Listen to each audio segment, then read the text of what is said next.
एक दिन जब करण स्नेहा दीदी से उसके कमरे में बात कर रहा था, तब मैं खिड़की के वेंटिलेटर से छुपकर उन्हें देख रहा था। फिर मैंने अपने मोबाइल के कैमरे से उनकी कुछ तस्वीरें खींच लीं। करण, जो हमारे पड़ोस में रहने वाला एक चित्रकार लड़का है, वह मेरी बड़ी बहन स्नेहा दीदी से छुप छुप के बात करता रहता था। ये मुझे पता चल गया था, इसलिए फोटो खींचते समय मैंने पूरी सावधानी बरती थी, जैसे मोबाइल को साइलेंट मोड पर रखना और कैमरे की आवाज बंद करना।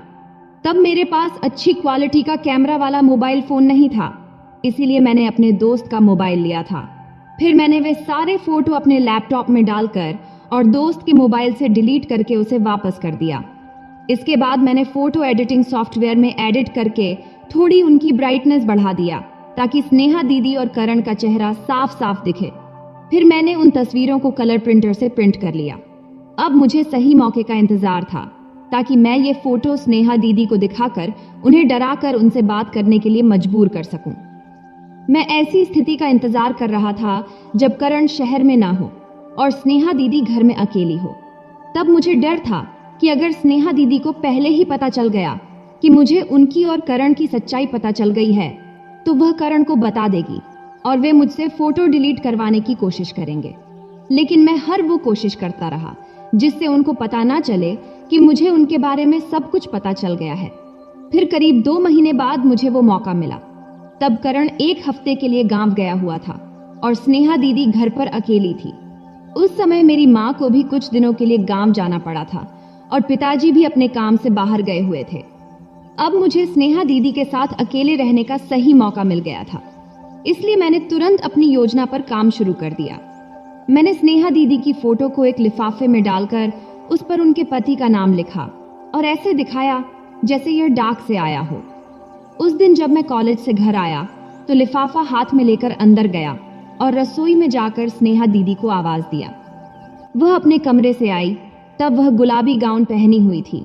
उसे देखकर मैं थोड़ा घबरा गया, लेकिन मैंने हिम्मत जुटाया और लिफाफा उसके हाथ में देते हुए कहा, दीदी, ये बाहर पड़ा था, शायद डाक से आया है।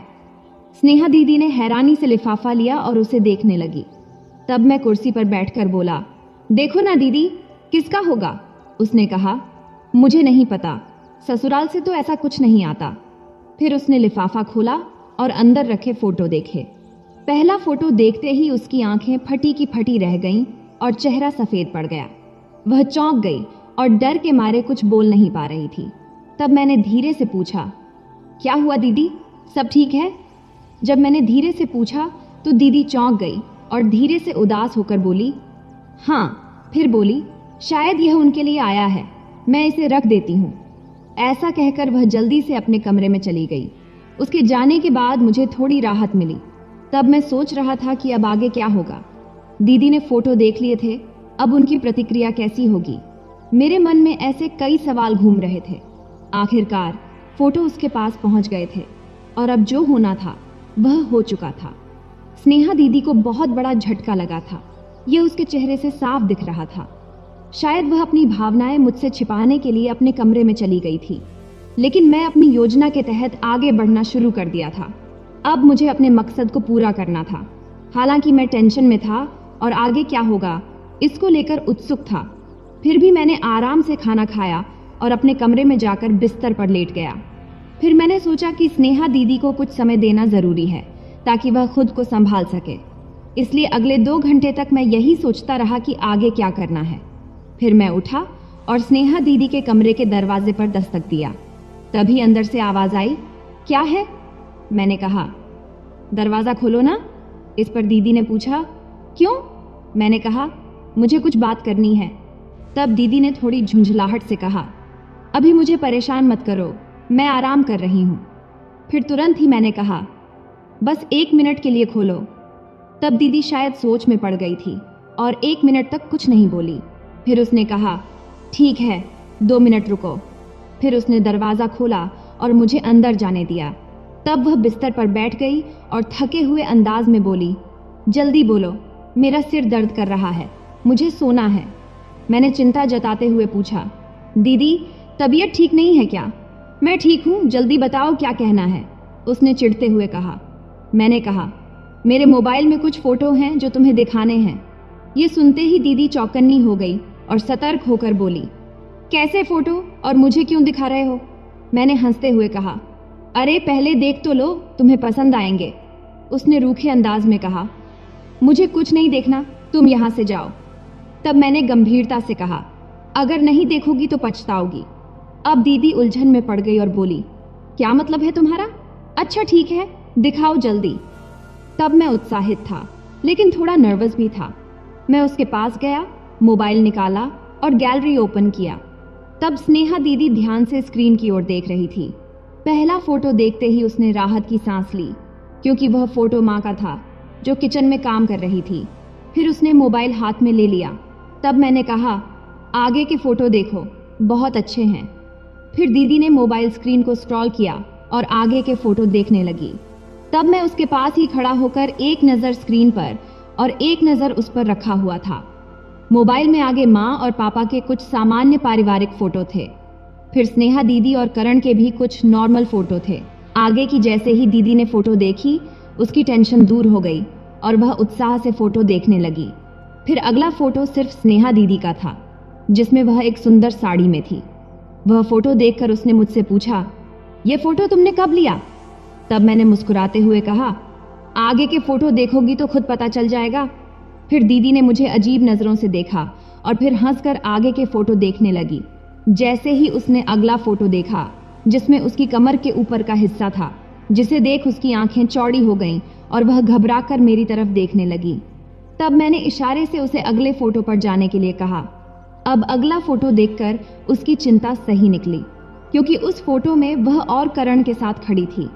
वो फोटो देखते ही गुस्से में मेरे पास आकर उसने कहा, नालायक, तूने ये फोटो कहाँ से लिया? तभी मैं अपना मोबाइल उसके हाथ से छीन लिया। तब उसने मेरा मोबाइल छीनने की बहुत कोशिश की, लेकिन मैंने झटपट उसे अपने पैंट की जेब में डाल लिया। तब वह गुस्से में चिल्लाई, बेशर्म, ये फोटो तुम्हें कहाँ से मिले? जल्दी बता। तब मैंने शांति से कहा, मैंने खुद लिए हैं। ये सुनकर वह चौंक कर बोली, कब, कहाँ, कैसे? तब उसे भी यह समझ आ रहा था कि उसके सवाल बेकार हैं, लेकिन फिर भी वह पूछ रही थी। खैर, मैंने शांत स्वर में उसे बताया कि मुझे उसके और करण के बारे में सब पता है और ये फोटो मैंने स्टोर रूम के वेंटिलेटर से खींचे हैं। ये सुनकर दीदी को समझ नहीं आया कि क्या करे और फिर वह रोने लगी। मेरा सब कुछ बर्बाद हो गया, मेरा जीवन खत्म हो गया। वह बड़बड़ाते हुए बिस्तर पर गिर गई और तकिए में मुंह छिपाकर जोर जोर से रोने लगी। तब मैं चुपचाप बेड के किनारे बैठा रहा और उसे देखता रहा। वह वहीं पड़ी पड़ी सुसक रही थी और रोते हुए उसके शरीर में हल्की हलचल हो रही थी। तब गुलाबी गाउन उसके शरीर से पूरा चिपका हुआ था, जिससे उसका शरीर साफ दिखाई दे रहा था। कुछ देर बाद जब उसका रोना थोड़ा कम हुआ, तब भी वह बेड पर ही पड़ी रही। फिर मैंने उसके पास जाकर उसके कंधे पर हाथ रखा और कहा, दीदी, अब बस करो, उठो। लेकिन वह रोती रही। कुछ देर बाद शायद उसने सोचा कि और कुछ कर भी नहीं सकती, इसलिए चुपचाप पड़ी रही। तब मैंने फिर से कहा, दीदी, मैं ये फोटो किसी को नहीं दिखाऊंगा, मुझ पर भरोसा करो। यह सुनकर दीदी ने धीरे धीरे सिर उठाया और मेरी ओर देखा, लेकिन अब भी वह बिस्तर पर उल्टी ही लेटी हुई थी, लेकिन थोड़ा ऊपर होकर उसने मुझे घूरा। तब उसके चेहरे पर गुस्सा साफ झलक रहा था। तब मैं एक पल के लिए उसकी ओर देखता ही रहा। जब उसे एहसास हुआ कि मैं उसे इतनी नज़दीक से देख रहा हूँ, तो उसने तुरंत अपने शरीर को सीधा किया और मेरी ओर घूरते हुए बोली, ऐसे क्या देख रहे हो? मैंने कहा, तुम जैसी हो वैसी ही देख रहा हूँ। उसने गुस्से में कहा, क्या मतलब है तुम्हारा? मैंने कहा, जिस तरह से तुम करण के साथ बात करती हो उसी के बारे में कह रहा हूँ। तब दीदी ने नाराज होकर कहा, तुम मुझसे ऐसे गंदे शब्द कैसे बोल सकते हो? मैं तुम्हारी दीदी हूँ। तब थोड़ा मैंने शांत लहजे में कहा, क्या ये शब्द गलत हैं? उसने झुंझलाकर कहा, करण के साथ जो बातें होती हैं वो अलग हैं, लेकिन तुम मेरे भाई हो, तुम्हें ऐसा नहीं बोलना चाहिए। तब मैंने उसे डांटते हुए कहा, जब करण के साथ थी तब तुम्हारा आत्मसम्मान कहाँ चला गया था? इस पर उसने गुस्से से जवाब दिया, उसने मुझे मजबूर किया था। आगे स्नेहा दीदी ने धीरे से कहा, देखो राहुल, पहली बार मजबूरी में हुआ था, लेकिन बाद में मैं खुद ही उसके साथ रहने लगी। प्लीज राहुल, अब ये सब बंद करो। तब मैंने ठंडे स्वर में कहा, ठीक है, नहीं बोलता। लेकिन ये फोटो अब मैं पुराने ईमेल पर भेज देता हूँ। अगर जरूरत पड़ी तो इन्हें प्रिंट करके पोस्ट से भेज दूंगा। ये सुनकर दीदी ने सिर झुका लिया और फिर से रोने लगी। उसे इस हालत में देखकर मेरे मन में ख्याल आया कि उसे यूं ही छोड़ देना चाहिए या उसे पूरी तरह अपने वश में कर लेना चाहिए। फिर कुछ देर रोने के बाद उसने सिर उठाया और आंसू भरी आंखों से मुझसे बोली, राहुल, मैं तेरी बहन हूं, तू मेरे साथ ऐसा क्यों कर रहा है? मेरा जीवन बर्बाद हो जाएगा। तब मैंने ठंडे स्वर में जवाब दिया, ये सब सोचने की जरूरत तुझे करण के साथ रहने से पहले करनी चाहिए थी। दीदी सुबकते हुए बोली, पहली बार मजबूरी में हुआ था, तब मैं असहाय थी। तब मैंने सीधा सवाल किया, लेकिन बाद में तो तू अपनी मर्जी से उसके साथ थी, अब इसमें मैं क्या करूं? तब दीदी ने सफाई देते हुए कहा, राहुल, तेरे जीजू विदेश में रहते हैं, मेरा भी कुछ जीवन है, कुछ सपने हैं, ऐसा क्यों कर रहा है? तभी मैंने कहा, वाह दीदी वाह, तो इसका मतलब ये कि तुम किसी के भी साथ रहोगी? इस पर स्नेहा दीदी ने अपनी वही सफाई दी कि उसने मुझ पर दबाव डाला था, तो क्या हुआ अगर कल मैं भी कुछ ऐसा करूं तो? मैंने तीखा सवाल किया। तब स्नेहा दीदी गुस्से से बोली, राहुल, तू बहुत गंदी बातें कर रहा है, तुझे शर्म आनी चाहिए। तब मैंने कहा, जो सच है वही कह रहा हूं दीदी। इस पर स्नेहा दीदी बोली, भाई ऐसा नहीं करते। तब मैंने जिद करते हुए कहा, भाई बहन जैसी बात तो तुझ में रही ही नहीं, अगर रहती तो तुम ऐसा नहीं करती, बल्कि जब उसने जबरदस्ती किया तब तुझे मुझे सब बताना चाहिए था। इस पर दीदी ने रोते हुए कहा, भाई मैं मर जाऊंगी। मैंने दृढ़ता से कहा, दीदी इससे कुछ नहीं बदलेगा, सच सामने आएगा ही। फिर रोते हुए स्नेहा दीदी ने कहा, तू मुझसे बदला ले रहा है इसलिए ये सब किया? तब मैंने कहा, समझ लो ऐसा ही है, बहन हो तो क्या, जब तुम किसी और के साथ रह सकती हो तो मुझे क्यों रोकती हो? अब दीदी और ज्यादा रोने लगी। उसने अपना चेहरा हाथों में छिपा लिया और जोर जोर से सिसकने लगी, लेकिन मैं टस से मस नहीं हुआ, क्योंकि मैं अपने मकसद से पीछे हटने वाला नहीं था। करीब 20 मिनट बाद दीदी ने रोना धोना बंद किया और मेरी तरफ देखती हुई बोली, तू वाकई मुझसे वो चीज मांग रहा है जो पैसों से भी कीमती है? मैंने कहा, हाँ दीदी, अगर तुम चाहती हो कि मैं ये फोटो किसी को न दिखाऊं तो तुम्हें मुझे देने ही होंगे। लेकिन राहुल, तू मेरा भाई है, भगवान, ये मैं क्या कर रही हूं? दीदी ने खुद से बड़बड़ाया और फिर रोने लगी। तभी मैंने शांत स्वर में कहा, दीदी, यह सब तेरे ही कर्मों का फल है। अब अगर तुम चाहती हो कि यह बात किसी को न पता चले तो तुम्हें पैसे देने होंगे। फिर स्नेहा दीदी ने कुछ देर सोचा और फिर बोली, ठीक है, मैं दूंगी, लेकिन राहुल, ये गलत है। इस पर मैंने अपना फैसला सुनाया, दीदी तू जैसी है वैसी ही रहेगी। बस करण के साथ तुझे देखकर मुझे गुस्सा आता था, लेकिन अब मैं जो चाहता हूं वही होगा, मैंने फैसला कर लिया है। तब स्नेहा दीदी ने समझाने वाले लहजे में कहा, राहुल, जवान होने पर कुछ ख्याल आना ठीक है, लेकिन असल में ऐसा करना गलत है। इस पर मैंने ठंडे स्वर में जवाब दिया, दीदी, मुझे इससे कोई फर्क नहीं पड़ता, ये सब तुम्हारी मर्जी के खिलाफ था, लेकिन अब तो नहीं है। इस पर दीदी ने गुस्से से कहा, भाई हो तुम मेरे, कैसे कह सकते हो ऐसे तुम? तब मैंने थोड़ा ऊंची आवाज में बोला, जैसे तुमने करण के साथ किया, पहले तुमने मना किया, फिर खुद ही मान गई, तो इसका मतलब तुम्हें सब पहले से पता था? स्नेहा दीदी बोली। हालांकि स्नेहा दीदी अब थोड़ी संभल चुकी थी और वह थोड़ी रुक रुक कर बात कर रही थी। ऐसा लग रहा था कि उसने हकीकत को कबूल कर लिया है, इसलिए मैंने हल्की मुस्कान के साथ कहा, हाँ, मुझे सब कुछ पता था शुरू से ही। मतलब तुम शुरू से ही मुझ पर नजर रख रहे थे? दीदी ने संदेह से पूछा। मैंने जवाब दिया, समझ लो कुछ ऐसा ही, और ये फोटो मेरे पास एक सबूत के तौर पर रहेंगे। अगर तुम्हें लगता है कि मैं इन्हें तुम्हें दे दूंगा तो तुम ऐसा भ्रम में मत रहना। इस पर स्नेहा दीदी ने घबराते हुए कहा, प्लीज राहुल, इमेज को जीजू के पास मत भेजना। तो फिर तैयार होना, मैंने उसकी तरफ देखते हुए पूछा। तब उसने हार मानते हुए कहा, क्या मेरे पास और कोई रास्ता बचा है? इस पर मैंने कहा, बिल्कुल नहीं, तुम्हें तैयार होना ही पड़ेगा। फिर मैंने धीरे से उसका हाथ अपने हाथ में ले लिया। तभी स्नेहा दीदी ने मेरे हाथ की ओर देखा और फिर मेरी ओर नजरें उठाईं। अब हम दोनों एक दूसरे को घूर रहे थे। मैंने देखा उसकी आंखें रोने से लाल हो चुकी थीं और चेहरा सूजा हुआ था, लेकिन वह मुझे हमेशा की तरह ही अट्रैक्टिव लग रही थी।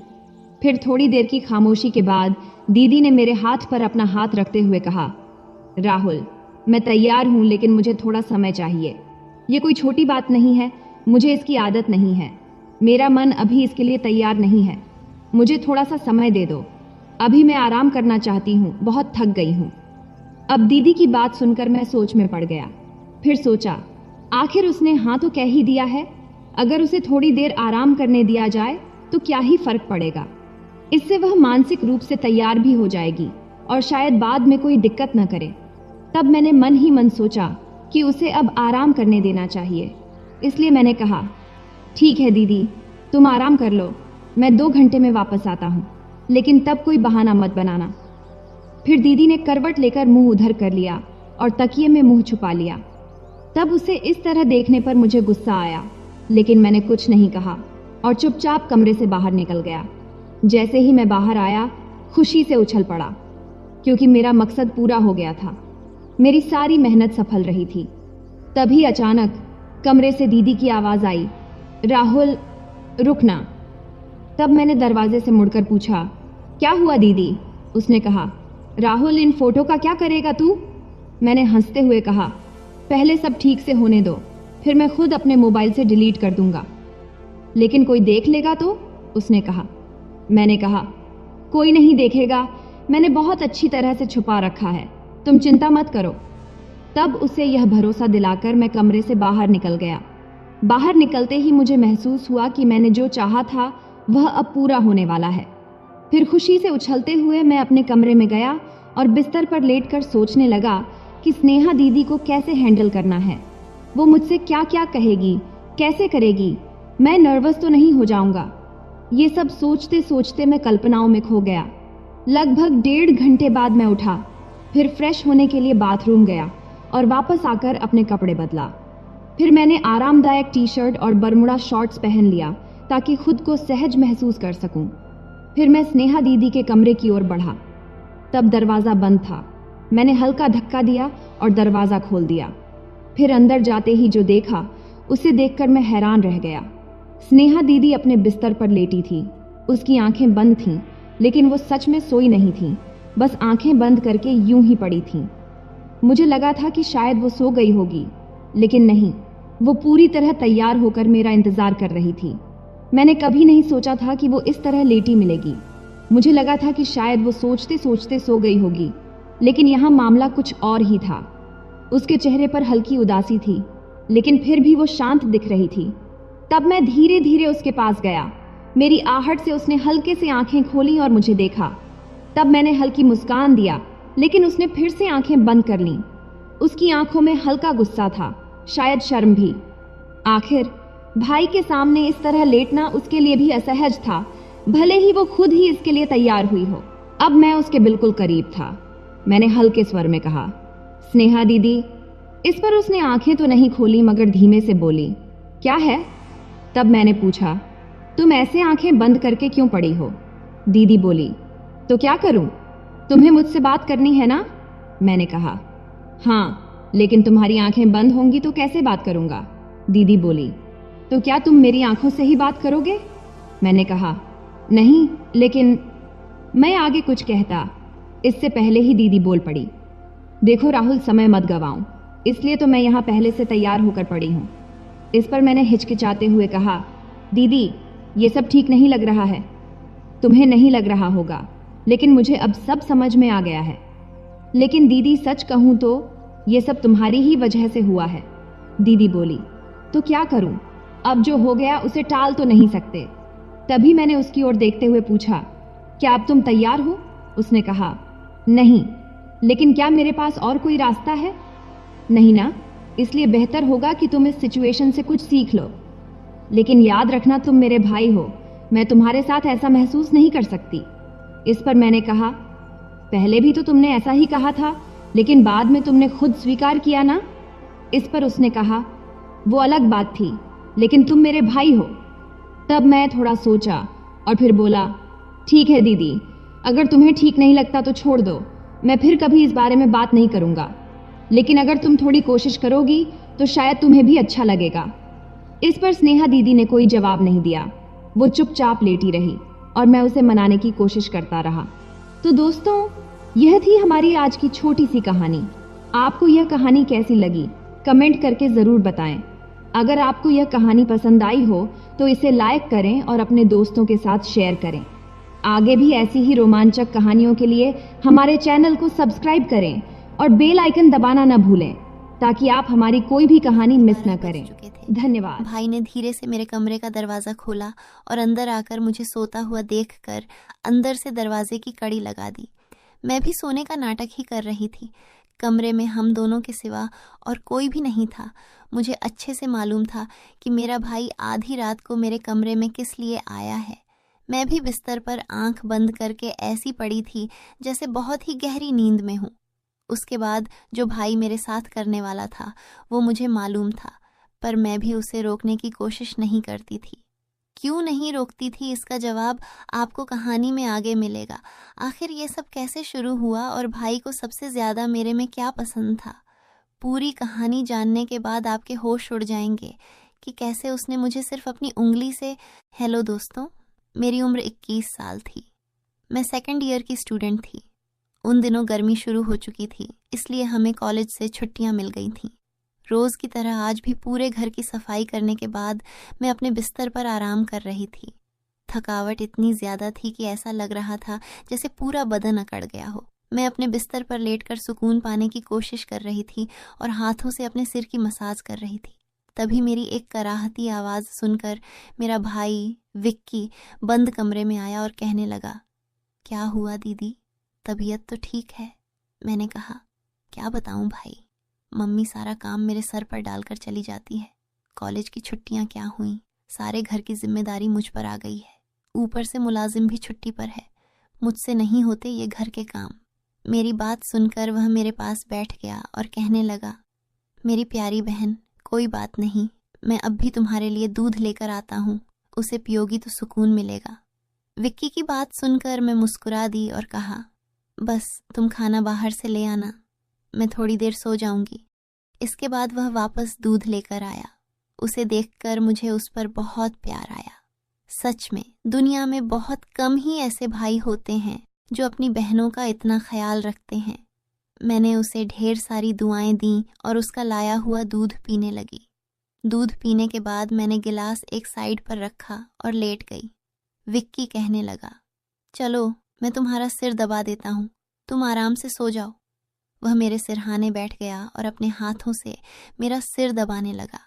मुझे धीरे धीरे सुकून मिलने लगा और दर्द भी कम होने लगा। मैं आंखें मूंद कर सोने लगी और गहरी नींद में चली गई। मुझे पता ही नहीं चला कि घंटों तक मैं सोती रही। मेरी आंख मम्मी की आवाज़ से खुली। मैं हड़बड़ाकर उठी। सिर बुरी तरह बोझिल हो रहा था। घड़ी पर नज़र डाली तो रात के 9 बज रहे थे। मुझे एकदम झटका सा लगा। बड़ी अजीब बात थी कि पापा ऑफिस से वापस आ चुके थे। शायद थकावट की वजह से मुझे वक्त का एहसास ही नहीं हुआ। जैसे ही उठकर 2 कदम चली, मुझे चक्कर आ गए। आंखों के आगे अंधेरा छा गया। अगर दीवार का सहारा न लिया होता तो यकीनन गिर जाती। फ्रेश होकर बाहर आई तो देखा खाने की टेबल पर सब मेरा ही इंतज़ार कर रहे थे। मैं जाकर आराम से कुर्सी पर बैठ गई। विक्की मुझे देखकर मेरी प्लेट में खाना डालने लगा। फिर मम्मी से कहने लगा, मम्मी, अन्नू पर काम का बोझ थोड़ा कम डाला करें। अगर अन्नू नहीं आ रही है तो उसकी जगह किसी और को रख लें। यह बेचारी सारा दिन काम करके थक जाती है। देखें तो इसकी रंगत भी पीली पड़ चुकी है। मेरी हालत वाकई ख़राब हो चुकी थी। मैं बहुत थकी हुई महसूस कर रही थी। मम्मी और पापा दोनों ही जॉब करते थे, क्योंकि सिर्फ पापा की नौकरी से घर चलाना मुश्किल था। ऊपर से हमारी पढ़ाई के खर्चे भी कुछ कम नहीं थे, इसलिए मम्मी भी उसी कंपनी में काम करती थीं जहां पापा नौकरी करते थे। मैं और विक्की कॉलेज जाते थे, मगर अभी गर्मियों की वजह से छुट्टियां थीं, इसलिए हमें घर पर ही रहना पड़ रहा था। मैंने यह बात नोट की थी कि पिछले कुछ दिनों से विक्की मेरे साथ कुछ ज़्यादा ही जुड़ गया है। जब से मेरी छुट्टियां हुई थीं, वह मेरा बहुत ख्याल रखने लगा था। अगर मैं घर का कोई काम कर रही होती तो आकर मेरी मदद करने लगता। अगर मैं थक जाती तो मेरा सिर दबाने लगता। मैं उसे मना करती, मगर वह कहता, नहीं, तुम थक चुकी हो, इतना काम करती हो, मेरा हक है कि मैं तुम्हें सुकून पहुंचाऊं। मैं भी चुपचाप लेटी रहती, लेकिन एक रात जो कुछ हुआ उससे मेरे होश उड़ गए। क्या विक्की कभी ऐसा कर सकता है? उस रात मैं अपने कमरे में सो रही थी। आधी रात को मुझे महसूस हुआ जैसे कोई मेरे कमरे में आया हो। वह आहिस्ता आहिस्ता चलता हुआ मेरे बिस्तर के करीब आ रहा था। भले ही मैं सोने की कोशिश कर रही थी, मगर मेरा दिमाग पूरी तरह जाग रहा था। मैंने अचानक हड़बड़ाकर आंखें खोल दी। कमरा अंधेरे में डूबा हुआ था। जब मैंने चारों ओर देखा तो कमरे में कोई नहीं था, बस दरवाज़ा थोड़ा खुला हुआ था। मैं हमेशा सोने से पहले दरवाज़ा बंद करके सोती थी, फिर यह कैसे खुल सकता था? नींद से भरी आंखों से उठकर मैंने दरवाजे को बंद किया और लॉक कर दिया। फिर पलटकर बिस्तर पर सोने चली गई। मेरी आंखें बंद होते ही एक बार फिर मुझे किसी के चलने की आहट सुनाई दी, जैसे कोई मेरे बिस्तर के पास बैठ रहा हो। ऐसा लगा जैसे कोई अपना हाथ मेरी ओर बढ़ा रहा हो। डरते हुए मैंने पलटकर देखा, लेकिन वहां कोई नहीं था। घबराहट के मारे मेरी सांसें तेज हो गई थीं। मैंने तुरंत उठकर कमरे की लाइट ऑन की। दरवाज़ा खोलकर बाहर भी देखा, मगर वहां भी कोई नहीं था। आज से पहले ऐसा कभी नहीं हुआ था जो अब हो रहा था। मुझे प्यास लगी तो मैं कमरे का दरवाज़ा खोलकर बाहर निकली। उसी वक्त विक्की भी अपने कमरे से बाहर निकला। मुझे देखकर उसने पूछा, क्या बात है, आप अभी तक जाग रही हैं? मैंने जवाब दिया, कुछ नहीं, बस ऐसा महसूस हुआ जैसे कमरे में कोई मौजूद हो। पानी पीकर मैं दोबारा कमरे में आ गई और पीछे पीछे विक्की भी आ गया। उसने कहा, आपको डरने की ज़रूरत नहीं है। अगर आपको डर लग रहा है तो मैं आपके पास सो जाता हूँ।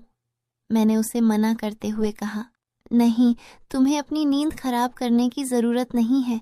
तुम अपने कमरे में जाकर सो जाओ। लेकिन वह जिद करने लगा, मैं आपको अकेला किसी भी हाल में नहीं छोड़ सकता। आपकी तबीयत खराब हो सकती है। मैं आपको तकलीफ में नहीं देख सकता। आप सो जाएं, मैं यहीं सो जाता हूँ। आखिरकार मैं बेड पर जाकर सो गई। उसने तकिया उठाया और सोफे पर रख कर वहीं सो गया। उस रात मुझे ऐसा महसूस हुआ जैसे कोई मेरे सिरहाने बैठकर मुझे बहुत देर तक देखता रहा हो। उसने मेरे बालों को सहलाया, मेरे चेहरे पर उंगलियां फेरी और मैं सुकून से सोती रही। यह सब मुझे एक सपने जैसा लग रहा था। अगली सुबह जब मैं उठी तो मेरा मूड बड़ा अजीब था, लेकिन जब मैंने अपने भाई पर गौर किया तो मैं हैरान रह गई। शुक्र था कि मैंने अपने जिस्म को दुपट्टे से ढक रखा था। मेरी कमीज़ बेतरतीब हो चुकी थी। मुझे हैरत हुई क्योंकि आज से पहले मैं कभी इस तरह इतनी गहरी नींद में नहीं सोई थी। आज मैं थोड़ी खुश भी महसूस कर रही थी, लेकिन इसकी वजह समझ नहीं आ रही थी। मैंने उससे पूछा तो उसने कहा, मैं तो रोज़ ही इतना खुश होता हूँ। जिसे आप जैसी बहन मिल जाए वह क्यों ना खुश हो। घर के सारे काम निपटा कर जब मैं बैठी तो विक्की तेल लेकर मेरे पास आ गया। कहने लगा, अन्नू दीदी, अपने बाल खोल लीजिए, मैं आपके सिर में मसाज कर देता हूँ। मुझे उसकी हरकतें अजीब लगने लगीं। मैंने कहा, यह तुम्हारा काम नहीं है, जाओ अपने दोस्तों के साथ घूमो फिरो, मुझे मसाज की ज़रूरत नहीं है। मगर उसने मेरी बात नहीं मानी और ख़ुद ही मेरे बालों से कैचर उतारते हुए कहने लगा, आप नखरे मत किया करें। किस्मत वालों को ही ऐसे भाई मिलते हैं। जब आपका भाई आपके खूबसूरत रेशमी बालों में मसाज करना चाहता है तो आपको क्या समस्या हो सकती है। आ जाइए, मैं आपके सिर की मसाज कर देता हूँ, आपको बहुत सुकून मिलेगा। वह मुझे उठाकर कमरे में ले गया। मैं बेड पर तकिया रखकर लेट गई। मेरे बाल बेड से नीचे लटक रहे थे। वह मेरे सिरहाने बैठकर मेरे बालों की मसाज करने लगा। विक्की मुझसे 4 साल छोटा था, लेकिन मुझे नाम से ही बुलाता था। उसने कहा, आप इतनी प्यारी हैं कि आपको देखकर दिल करता है कि आप हमेशा इसी तरह मुस्कुराती रहें और मैं आपकी लाड उठाता रहूं। वह मेरे बालों की मसाज कर रहा था और उसके हाथों में जैसे जादू था। मुझे इतना अच्छा लग रहा था कि मैं धीरे धीरे नींद की वादियों में खोने लगी। तेल की खुशबू भी बहुत ज़बरदस्त थी। मैंने उससे पूछा, यह कौन सा तेल है? वह बोला, यह बहुत ही ख़ास तेल है, ख़ास आपके लिए। आपके जो इतने हसीन बाल हैं ना, यह उन्हीं बालों के लिए बना है। उसकी बातें बहुत प्यारी थीं, हालांकि मैं समझ नहीं पा रही थी कि वह किस लहजे में बात कर रहा है। बहरहाल मसाज के दौरान ही मैं गहरी नींद में खो गई। कुछ देर बाद जब मेरी आंख खुली तो मेरा पूरा बदन दर्द से टूट रहा था। ऐसा लग रहा था जैसे मेरी टांगों पर बहुत ज्यादा वजन रखा गया हो। पूरे बदन में दर्द सरक रहा था। मैं धीरे धीरे उठकर बैठी और आसपास देखने लगी। मेरी हालत अजीब थी। जब मैंने खुद पर गौर किया तो देखा कि मैं पूरी तरह भीगी हुई थी, जैसे किसी ने मुझे नहला दिया हो। मेरे कपड़े गीले थे, पंखा बंद था और कमरे में गर्मी थी। ये सब क्या हो रहा था? बड़ी मुश्किल से मैं बेड से उठी। मुझे चक्कर आ रहे थे, चलना मुश्किल हो रहा था। मैं अपनी हालत समझ नहीं पा रही थी। ऐसा क्यों लग रहा था कि मैंने सोया नहीं, बल्कि कोई भारी मेहनत वाला काम किया हो। बड़ी मुश्किल से चलकर मैं बाथरूम गई और फ्रेश हुई। अपनी हालत पर गौर किया तो लगा जैसे शरीर पूरी तरह थकावट से चूर था। जब मैं कमरे से बाहर निकली तो मुझे फुसफुसाने की आवाज़ें सुनाई दी। ऐसा लग रहा था जैसे कोई किसी से बात कर रहा हो।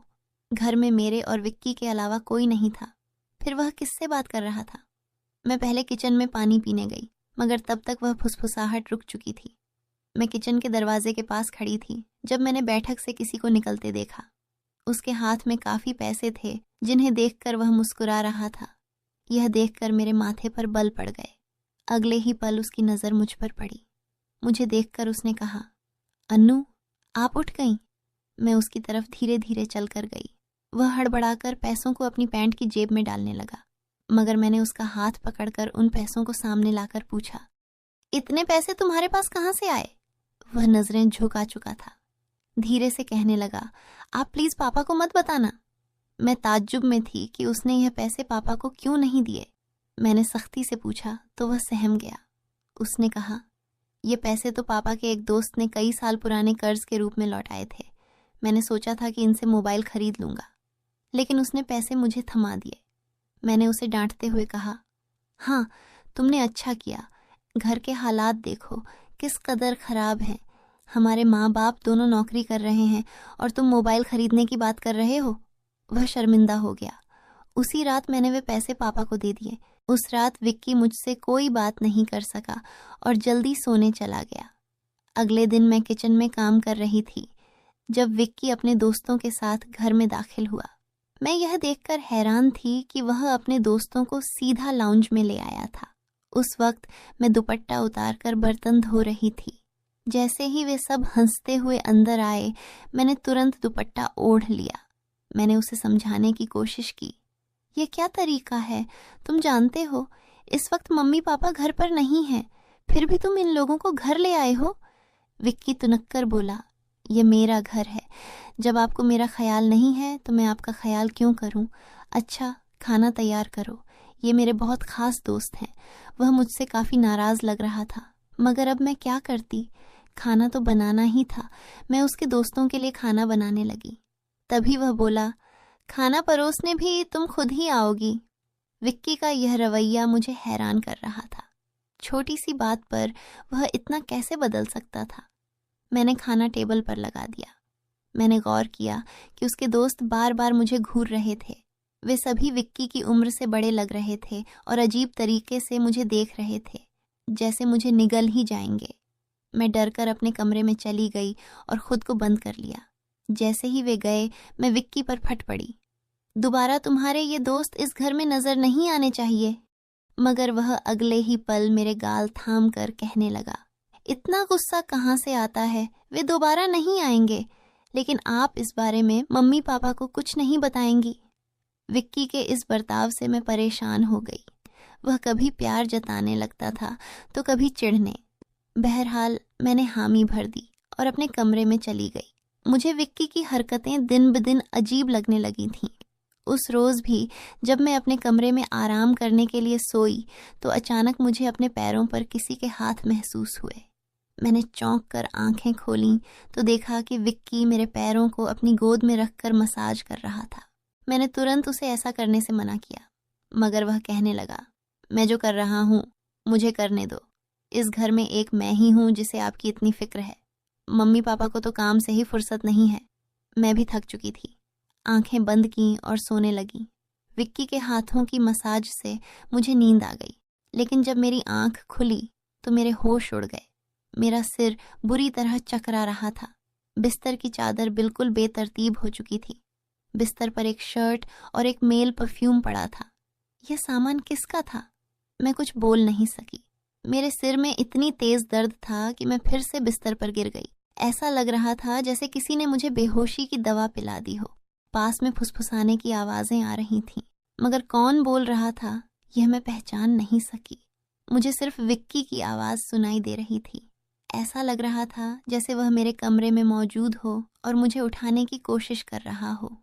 कुछ देर बाद जब मेरी आंख खुली तो सारा दृश्य मेरी नजरों के सामने घूमने लगा।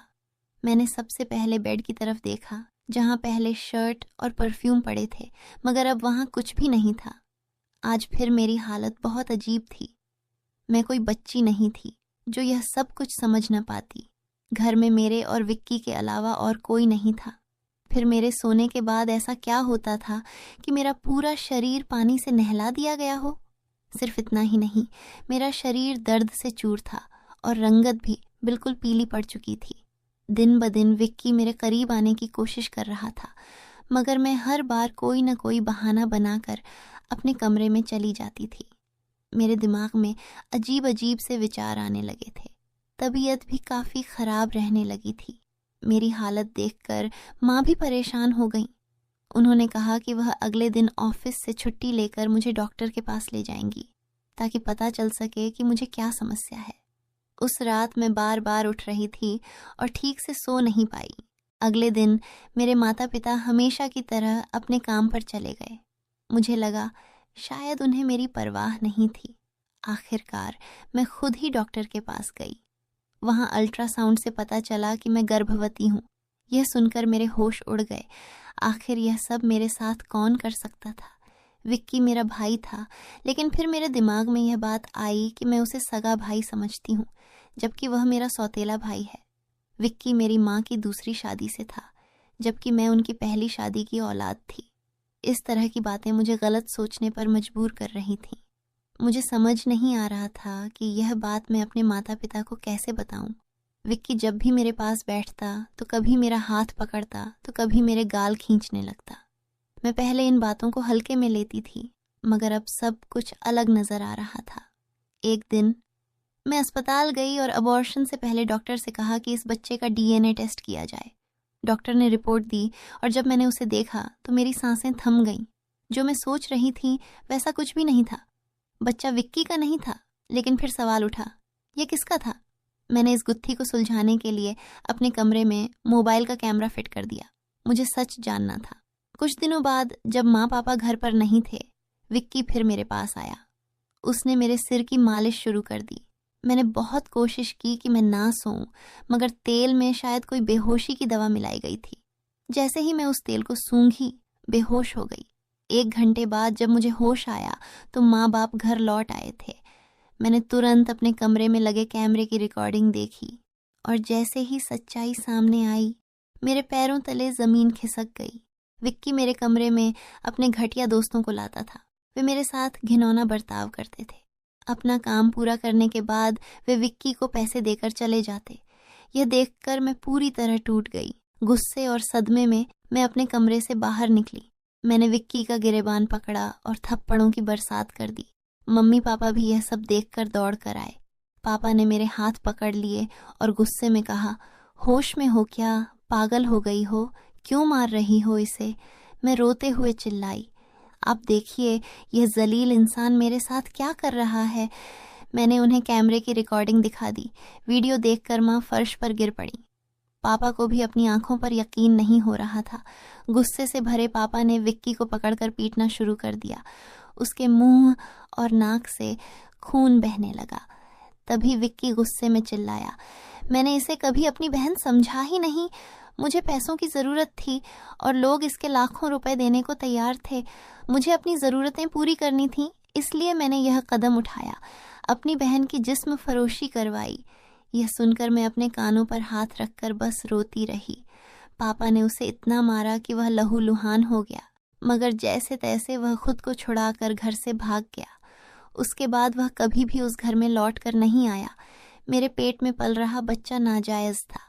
मैंने उसका अबॉर्शन करवा दिया, मगर विक्की ने मेरे साथ जो घिनौना खेल खेला था वह मेरे मन से मरते दम तक नहीं मिटेगा। भाई वही होता है जो आपका सगा हो और आपकी इज्जत करे। किसी भी अनजान मर्द के सहारे अपनी जवान बेटी को छोड़ना बहुत बड़ी गलती है, क्योंकि ऐसे शैतानी मर्द हर वक्त इसी ताक में रहते हैं कि किसी बेबस और मासूम लड़की की इज्जत को नीलाम कर सकें। मैं अपने सभी सुनने और पढ़ने वालों से यही गुजारिश करूंगी कि अपनी बेटियों का हमेशा ख्याल रखें, उन्हें पर्दे में रखें और कभी किसी अनजान मर्द के सहारे अकेला न छोड़ें। इस पूरे मामले में गलती किसकी थी? मेरे माँ बाप की, जो पैसा कमाने की दौड़ में बच्चों से बिल्कुल बेफिक्र हो गए थे, या फिर मेरी, जो अपने सौतेले भाई के साथ अकेली इस घर में रहती थी और उस पर हद से ज्यादा भरोसा करती थी? मैंने उसे हमेशा सगा भाई समझा, मगर वह मेरा भरोसा तोड़ गया। तो दोस्तों, अपनी और अपने परिवार की सुरक्षा को लेकर हमेशा सतर्क रहें।